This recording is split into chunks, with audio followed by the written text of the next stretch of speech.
5 ದಿನಗಳ ಯುಗಾದಿ ವಿಶೇಷ ಮೆಗಾ ಉದ್ಯಮಿ ಸಂತೆ ಮಂಗಳೂರಿನ ಕದ್ರಿ ಪಾರ್ಕ್ನಲ್ಲಿ ಮೇಳೈಸಿದೆ. ಗೃಹಾಲಂಕಾರ ವಸ್ತುಗಳು, ವೈವಿಧ್ಯ ಉಡುಪು, ಪಿಂಗಾಣಿ ಪಾತ್ರೆಗಳು, ಕರಕುಶಲ ಸಾಮಗ್ರಿಗಳು ಕದ್ರಿ ಪಾರ್ಕ್ ಭೇಟಿ ನೀಡುವವರನ್ನ ಸೆಳೆತಾ ಇದೆ. ಸಣ್ಣ ಮತ್ತು ಮಧ್ಯಮ ವರ್ಗದ ಉದ್ಯಮಿಗಳಿಗೆ ಮಾರುಕಟ್ಟೆ ಒದಗಿಸುವ ಉದ್ದೇಶದಿಂದ ದೇಶಪಾಂಡೆ ಫೌಂಡೇಶನ್ ಈ ಸಂತೆಯನ್ನು ಆಯೋಜಿಸಿದೆ. ಮಂಗಳೂರಿನ ಕದ್ರಿ ಪಾರ್ಕ್ನಲ್ಲಿ ಆಯೋಜಿಸಲಾಗಿರುವ ಈ ಬೃಹತ್ ಉದ್ಯಮಿ ಸಂತೆ 5 ದಿನಗಳ ಕಾಲ ನಡೆಯಲಿದೆ. ಕರಕುಶಲ, ಗೃಹೋಪಯೋಗಿ ವಸ್ತುಗಳು ಸೇರಿದಂತೆ ಸಾವಿರಾರು ವಸ್ತುಗಳು ಈ ಸಂತೆಯಲ್ಲಿ ಸಿಗಲಿದೆ. ಇನ್ನು ಈ ಸಂತೆ ಬಗ್ಗೆ ಮಾಹಿತಿ ನೀಡಿದ ದೇಶಪಾಂಡೆ ಫೌಂಡೇಶನ್ನ ಕಾರ್ಯ ಸಂಯೋಜಕ ಬಸವರಾಜ್, ಮಂಗಳೂರು ಸ್ಮಾರ್ಟ್ ಸಿಟಿಯಾಗಿದ್ದು ವ್ಯಾಪಾರ ಸ್ಥಳವಾಗಿ ಹೆಸರು ಪಡೆದಿದೆ. ಈ ಹಿನ್ನೆಲೆ ಇದೇ ಪ್ರಥಮ ಬಾರಿಗೆ ದೇಶಪಾಂಡೆ ಫೌಂಡೇಶನ್ನಿಂದ ನಗರದ ಕದ್ರಿಯಲ್ಲಿ ಅಗತ್ಯ ವಸ್ತುಗಳ ಮಾರಾಟ ಮೇಳ ಆಯೋಜನೆ ಮಾಡಿದ್ದೇವೆ. ಈ ಮೇಳ ಕೊರೋನಾದಿಂದ ಕಂಗೆಟ್ಟಂತಹ ಸಣ್ಣ ಮತ್ತು ಕಿರು ಉದ್ದಿಮೆದಾರರ ಕೈ ಹಿಡಿಯುವ ಜೊತೆಗೆ ಸಾರ್ವಜನಿಕರಿಗೆ ಅಗತ್ಯವಿರುವ ಎಲ್ಲಾ ವಸ್ತುಗಳ ಲಭ್ಯತೆ ಇಲ್ಲಿ ಇರಲಿದೆ. ಹೀಗಾಗಿ ಈ ಮೇಳದ ಪ್ರಯೋಜನವನ್ನ ಎಲ್ಲರೂ ಪಡೆದುಕೊಳ್ಳುವಂತಾಗಲಿ ಎಂದರು.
ನಾವು ನಮ್ಮಲ್ಲಿ 4 ಸೆಕ್ಟರಲ್ಲಿ ವರ್ಕ್ ಮಾಡ್ತೀವಿ. ಅಗ್ರಿಕಲ್ಚರು, ಸ್ಟಾರ್ಟಪ್ ಅಂತ ಹೇಳ್ಬಿಟ್ಟು, ಇದು ಮೈಕ್ರೋ ಎಂಟರ್ಪ್ರಿನರ್ಸ್ ಡೆವಲಪ್ಮೆಂಟ್ ಪ್ರೋಗ್ರಾಮ್ ಅಂತ ಹೇಳ್ಬಿಟ್ಟು MEDP ಅಂತ ಹೇಳ್ಬಿಟ್ಟು ನಾವೇನು ಮಾಡ್ತೀವಿ ಅಂದರೆ ಸಣ್ಣ ಮತ್ತು ಕಿರು ಉದ್ದಿಮೆದಾರರಿಗೆ ಒಂದು ಬೆಳವಣಿಗೆಗೋಸ್ಕರ ನಾವು ಒಂದು ಮಾರ್ಕೆಟಿಂಗ್ ಪ್ಲಾಟ್ಫಾರ್ಮ್ ಅಂತೇಳಿ ಎಕ್ಸಿಬಿಷನ್ಸ್ ಮಾಡ್ತಾಯಿದ್ವಿ. ಸುಮಾರು ಹುಬ್ಳಿ, ಧಾರವಾಡ, ಬೆಳಗಾವಿ ಎಲ್ಲ ಸುಮಾರು ಒಂದು 10 ಡಿಸ್ಟಿಕಲ್ಲಿ ಎಕ್ಸಿಬಿಷನ್ ಮಾಡ್ತೀವಿ. ಇದು ಫಸ್ಟ್ ಟೈಮ್ ನಾವು ಮಂಗಳೂರಿಗೆ ಬಂದಿರೋದು. ಯಾಕಂದರೆ ಇಲ್ಲಿ ಮಾರ್ಕೆಟ್ ಚೆನ್ನಾಗಾಗುತ್ತೆ ಮತ್ತು ನಮ್ಮ ಉದ್ದಿಮೆದಾರರಿಗೆ ಒಂದು ಒಳ್ಳೆ ಮಾರ್ಕೆಟಿಂಗ್ ಪ್ಲಾಟ್ಫಾರ್ಮ್ ಸಿಗುತ್ತೆ ಅಂತೇಳಿ ನಾವು ಮಂಗಳೂರಲ್ಲಿ ಫಸ್ಟ್ ಟೈಮ್ ಕದ್ರಿ ಪಾರ್ಕಲ್ಲಿ ಮಾಡ್ತಾಯಿದ್ದೀವಿ. ಸುಮಾರು ಇಲ್ಲಿ 110 ಮೇಲೆ ಸ್ಟಾಲ್ಗಳಿದ್ದಾವೆ. ನಿಮಗೆ ಇಲ್ಲಿ ಸುಮಾರು ಹ್ಯಾಂಡ್ಲೂಮು, ಹ್ಯಾಂಡಿಕ್ರಾಫ್ಟು, ಫುಡ್ ಐಟಮು ಮತ್ತು ಮ್ಯಾನುಫ್ಯಾಕ್ಚರರ್ಸ್ ಜಾಸ್ತಿ ಇರ್ತಾರೆ. ಆಗಿರೋದ್ರಿಂದ ಮತ್ತು ಸುಮಾರು ಕೊರೋನಾದಿಂದ ಸಾಕಷ್ಟು ನಮ್ಮ ಮೈಕ್ರೋ ಎಂಟರ್ಪ್ರಿನರ್ಸ್ ಭಾಳ ದಿನ ತೊಂದರೆಯಲ್ಲಿ ಈಡಾಗಿದ್ದಾರೆ. ಅವರಿಗೆ ಒಂದು ಮಾರ್ಕೆಟಿಂಗ್ ಪ್ಲಾಟ್ಫಾರ್ಮ್ ಅಂತ ನಾವು ಇಲ್ಲಿ ಕ್ರಿಯೇಟ್ ಮಾಡಿಕೊಟ್ಟಿದ್ವಿ. ದೇಶಪಾಂಡೆ ಫೌಂಡೇಶನ್ ಒಂದು ಈ ಸಂತೆಯನ್ನು ಆಯೋಜಿಸಿದೆ. ಈ ಸಂತೆಗೆ ಎಲ್ಲರೂ ಬಂದು ನಮ್ಮ ಮೈಕ್ರೋ ಎಂಟರ್ಪ್ರಿನರ್ಸ್ ಸಣ್ಣ ಉದ್ದಿಮೆದಾರರ ಪ್ರಾಡಕ್ಟ್ಗಳನ್ನು ಖರೀದಿ ಮಾಡಿ ಅವರಿಗೆ ಪ್ರೋತ್ಸಾಹ ಮಾಡಿ ಮತ್ತು ವೋಕಲ್ ಫಾರ್ ಲೋಕಲ್ ಅಂತ ಹೇಳ್ಬಿಟ್ಟು ಎಲ್ಲರಿಗೂ ಪ್ರೋತ್ಸಾಹ ಮಾಡಬೇಕಾಗಿ ನಾನು ಮಂಗಳೂರು ಜನತೆಗೆ ವಿನಂತಿ ಮಾಡಿಕೊಳ್ತೀನಿ ಸರ್.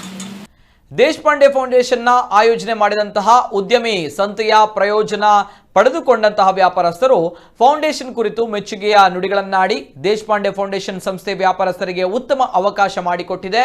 ಈ ಮೇಳದಲ್ಲಿ ಗ್ರಾಹಕರ ಅಗತ್ಯ ವಸ್ತುಗಳನ್ನು ನಾವು ಪೂರೈಕೆ ಮಾಡಲಿದ್ದೇವೆ. ಎಲ್ಲ ಗ್ರಾಹಕರು ಈ ಮೇಳದ ಪ್ರಯೋಜನ ಪಡೆದುಕೊಂಡು ಪ್ರೋತ್ಸಾಹಿಸಬೇಕು ಎಂದರು. ಈಗಾಗಲೇ ರಾಜ್ಯದ 12 ಕಡೆ ಇಂತಹ ಯಶಸ್ವಿ ಸಂತೆಗಳನ್ನು ದೇಶಪಾಂಡೆ ಫೌಂಡೇಶನ್ ಆಯೋಜಿಸಿದೆ. ಸ್ಥಳೀಯರು ತಯಾರಿಸಿದ ಉಡುಪುಗಳು, ಸೀರೆಗಳು, ಆಹಾರ ಪದಾರ್ಥಗಳು, ಸಾವಯವ ಪದಾರ್ಥಗಳು, ವಿವಿಧ ಬಗೆಯ ತಿಂಡಿ, ಸಿರಿಧಾನ್ಯಗಳ ಪ್ರದರ್ಶನ ಮತ್ತು ಮಾರಾಟ ಗ್ರಾಹಕರನ್ನ ಸೆಳೆತಾ ಇದೆ. ಮಾರ್ಚ್ 21-29 ಉದ್ಯಮಿ ಸಂತೆ ನಡೆಯಲಿದ್ದು ಮಂಗಳೂರಿನ ಜನತೆಯಿಂದ ವ್ಯಾಪಕ ಬೆಂಬಲ ವ್ಯಕ್ತವಾಗಿದೆ. ನಾನು ಕೈಮಗ್ಗ ಉತ್ಪನ್ನಗಳನ್ನು ತಯಾರು ಮಾಡ್ತಿದ್ದೀನಿ. ಸುಮಾರು 15 ವರ್ಷದಿಂದ ತಯಾರು ಮಾಡ್ತಿದ್ದೀನಿ. ಮತ್ತು ದೇಶಪಾಂಡೆ ಫೌಂಡೇಶನ್ ಉದ್ಯಮ ಸಂತೆಯಲ್ಲಿ ಸುಮಾರು ವರ್ಷದಿಂದ ನಾನು ಭಾಗವಹಿಸ್ತಿದ್ದೀನಿ. ಮತ್ತು ದಿ ಬೆಸ್ಟ್ ಪ್ಲಾಟ್ಫಾರ್ಮ್ ದೇಶಪಾಂಡೆ ಫೌಂಡೇಶನ್ನ ಉದ್ಯಮ ಸಂತೆಯನ್ನು ಸಣ್ಣ ಉದ್ಯಮಗಳ ಬಳಕೆ ಯಾವ ರೀತಿ ಅಂದರೆ 100% ನಾನು ಬಳಕೆ ಮಾಡ್ಕೊಂಡಿದ್ದೀನಿ. ಒಂದು ವಿಶೇಷತೆ ಏನಂದರೆ ಈ ದೇಶಪಾಂಡೆ ಫೌಂಡೇಶನ್ನದು ಒಂದು ಪ್ರಚಾರ, ಆಮೇಲೆ ಯಾವ ರೀತಿ ಎಕ್ಸಿಬಿಷನನ್ನು ಕಂಡಕ್ಟ್ ಮಾಡಬೇಕು, ವಿಶೇಷವಾಗಿ ಕಂಡಕ್ಟ್ ಮಾಡೋದ್ರಿಂದ ಕಸ್ಟಮರ್ಸು ಮತ್ತು ಪ್ರತಿ ಇವರಲ್ಲಿ ನೋಡಿದ್ದೇನೆ.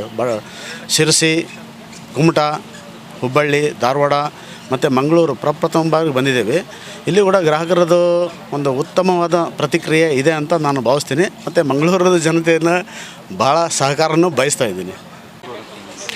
ನಮ್ಮದು ಪ್ರಾಡಕ್ಟ್ ಆ್ಯಕ್ಚುಲಿ ನಾನು ಸದ್ಗುರು ಆಯುರ್ವೇದ ಗ್ರಾಮ್ ಫ್ಲೋರ್ ಸೋಪ್ನ ಕರಾವಳಿ ಮಾರ್ಕೆಟಿಂಗ್ ಜೊತೆಗೆ ನನ್ನ ಆತ್ಮೀಯ ಮಿತ್ರರಾಗಿರೋ ಮುರಳೀಧರ್ ಉಳ್ಳೂರು ಮತ್ತು ಉಡುಪುರವರು ಕಲ್ಪರಸ ಅಂತೇಳಿ ಆ್ಯಕ್ಚುಲಿ ಅವರು ಇದನ್ನು ಕೂಡ ನಾವು ಇಲ್ಲಿ ಪ್ರಮೋಟ್ ಮಾಡ್ತಿದ್ದೆ. ಯಾಕಂದರೆ ಇದು ಕಲ್ಪರಸ ಅಂದರೆ ನಾರ್ಮಲ್ ನೀವು ತೆಂಗಿನ ಮರದ ಹೋಗಿ ನೋಡಿರ್ಬೋದು. ನೀವು ಈಗ ತೆಂಗಿನ ಮರದ ಏನಿದೆಯಲ್ಲ, ನಾವು ನಾರ್ಮಲ್ ಏನು ಇದು ಮಾಡ್ತೀವಲ್ಲ, ಪೇಂಟ್ ಸೇಂದಿ ಏನು ಮಾಡ್ತೀವಲ್ಲ, ಅದೇ ಥರ ಇದೊಂದು ಪ್ರಾಡಕ್ಟ್ಸ್. ಆ್ಯಕ್ಚುಲಿ ಅದರಲ್ಲಿ ಏನಾಗುತ್ತೆ ಅಂದರೆ ಆಲ್ಕೋಹಾಲ್ ಕಂಟೆಂಟ್ ಇರುತ್ತೆ ಮತ್ತು ಹುಳಿ ಇರುತ್ತೆ ಅಲ್ಲಿ.